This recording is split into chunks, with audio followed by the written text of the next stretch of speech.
Week 3 in the NFL wraps up with the NFC East battle between old rivals, the Dallas Cowboys and New York Giants. Let's keep grinding. Giants on 3. 1, 2, 3, Giants! Both teams headed into Week 2 with question marks. For the Cowboys, how would they stay afloat without Dak Prescott for the time being? And how would Cooper Rush perform in his absence? Just like he did last year when his name is called, Rush proved the moment wasn't too big for him and led Dallas to victory down the stretch.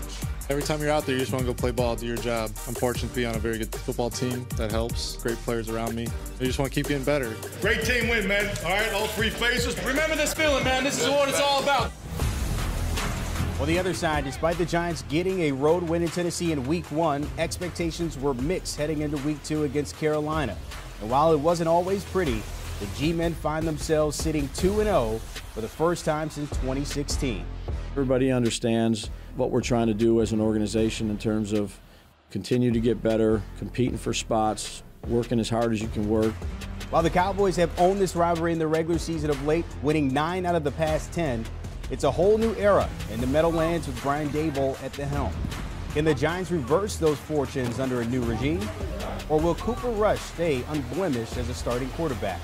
It's going down tonight on Monday Night Football. All right, the Giants have not fared well against the Cowboys since 2017. They are 1-9 against Dallas, but that one win came when Dak Prescott could not play. If Daniel Jones can get over that prime time hump, he's even worse than Kirk Cousins in prime time. 0-8 in his career. Let's get some picks and props for Monday Night Football tonight. Brady, Quinn, and Danny Kanell. And let's start with first touchdown scorer. And I think, Danny, last week you got this right? You gave us Jalen Hurts to score the first touchdown. Who do you like tonight? Yeah, I'm going to go with a Dallas Cowboy running back that is not named Ezekiel Elliott. Look for a little bit of longer shot, some odds here, and Tony Pollard. I mean, to me, Zeke, questionable, like where is he in his career? How dominant is he right now? And I think Tony Pollard, a little bit more pep in his step, a little bit more breakaway capability. So I'm going to go with him as the bigger play option here, get a little bit significant better odds at plus 700 over Zeke's plus 440, because clearly both of these teams are going to want to run the football. So I wanted to pick a running back, and I went with Pollard, the second option for the Cowboys. I like that. I think the only thing with Tony Pollard is it has to be kind of more of a outside the red zone, because once they get down close to the goal line, they kind of like to put Zeke back in there. He's more of the hammer between the two backs. I went with the New York Giants player. I was looking at Sterling Shepard. I got 10 targets just a week ago, only 6 catches versus Carolina, but still, it seems like Daniel Jones and him have a good rapport with one another. I think both defenses know they're going to load up to stop the run, so there's going to be some opportunities for Sterling Shepard to get some catches and potentially down the red zone. I know Brian Daboll is going to want to rely on some of those more reliable guys. Sterling Shepard is that receiver right now for the New York Giants. All right, anytime touchdown scorer. And Danny Kanell, you're going with a guy who went 51 games without a touchdown in his career until he scored. See, I was waiting for that to come up. They come in bunches, Chris. Didn't you know that? And I think you also have to consider sometimes a backup quarterback. We're just talking about the rapport you have with different players. Cooper Rush, maybe more reps with Noah Brown in his time there. So I think this is an opportunity to get some good value in a player who did have that touchdown last week. He was targeted 9 times in Week 1, 5 times last week, 5 catches in both games. That first touchdown came last week against Cincinnati, too. So I like his chances here, and the payout's not too bad either. Yeah, Michael Gallup will be eventually coming back, too, so Noah Brown better make the most of this opportunity.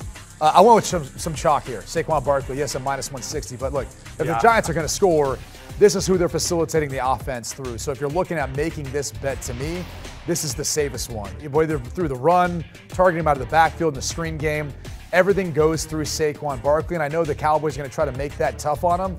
I still think the Giants at the end of the day are going to score enough points, and this guy's going to find the end zone.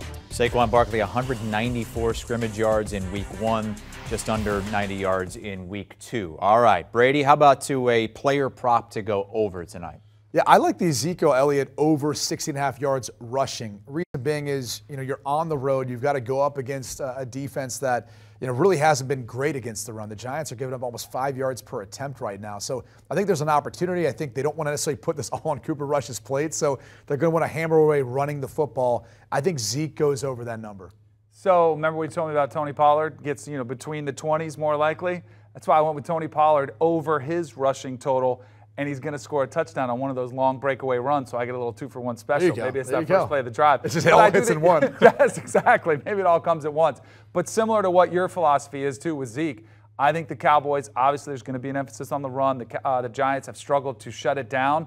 I think that's going to be a point of emphasis tonight. So I think both backs could have a big night for the Cowboys. That rushing yard prop is 37.5 for Pollard. He had 43 last week on 9 carries. Brady, how about a player prop that you're going under tonight? Saquon Barkley, total of 105.5 rushing and receiving yards. If you're the Dallas Cowboys, you're Dan Quinn right now, you're putting together a game plan.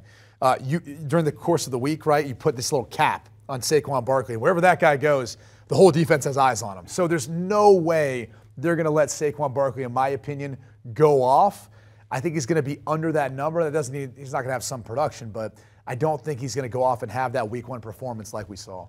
I'm going to go, again, similar philosophy about what this game is probably going to be about.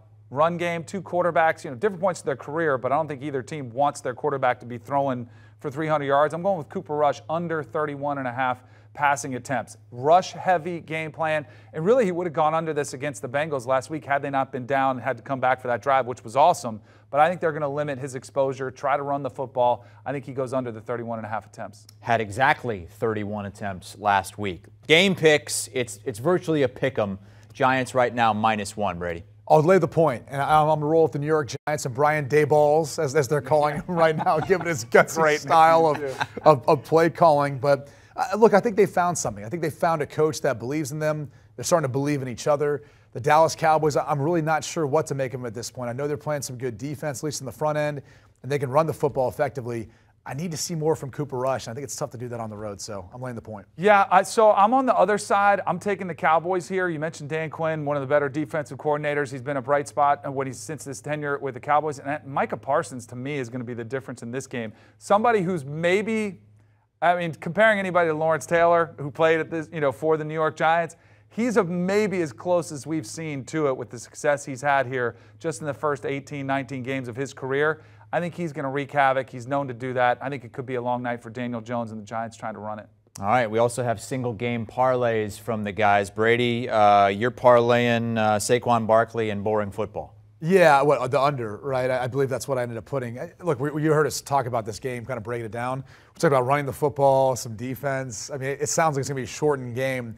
Probably not a lot of points being scored here. So I like the under, and I think if you obviously think that Saquon Barkley's not going to go off, have some production, I like the under of that too. So it makes sense in my mind parlaying these two bets together. We are on the same page on this one. How about taking both quarterbacks who you don't really trust and you're wondering what the future holds for Daniel Jones and for the Cowboys? I know Jerry Jones wants to see a quarterback controversy, but I don't think these quarterbacks are going to put on display like Josh Allen and Tua Tagovailoa put up yesterday. So I'm taking both quarterbacks under their passing yardage total, which is already extremely low. But I think that's the type of game it's going to be. I like the under in the game itself as well, even though it's pretty low at 39. But parlay those two numbers together, I think you could have a winner. That's like an Iowa football total. And Brady, you're going to be in Iowa City this week. It's too high for an Iowa total. There's more like 35. You're right. Yeah, it was like 34.5 last week. It went over against Rutgers. Yep. Brady Quinn, Danny Kanell with us here on HQ, giving us picks for Monday Night Football tonight. And here they are. The guys going heavy on Zeke and Pollard. Danny likes Pollard to be the first touchdown scorer, thinks he's going to break a big run and go over the 37.5 rushing yards. Brady likes Zeke to go over 60.5 rushing yards. And opposite game picks, but both on the under 39 tonight. Points at a premium. Do you want a sports network that delivers everything that matters about the game? The highlights, the picks, the instant analysis, no yelling, no fake debates, no politics. Hit the subscribe button and never miss a moment.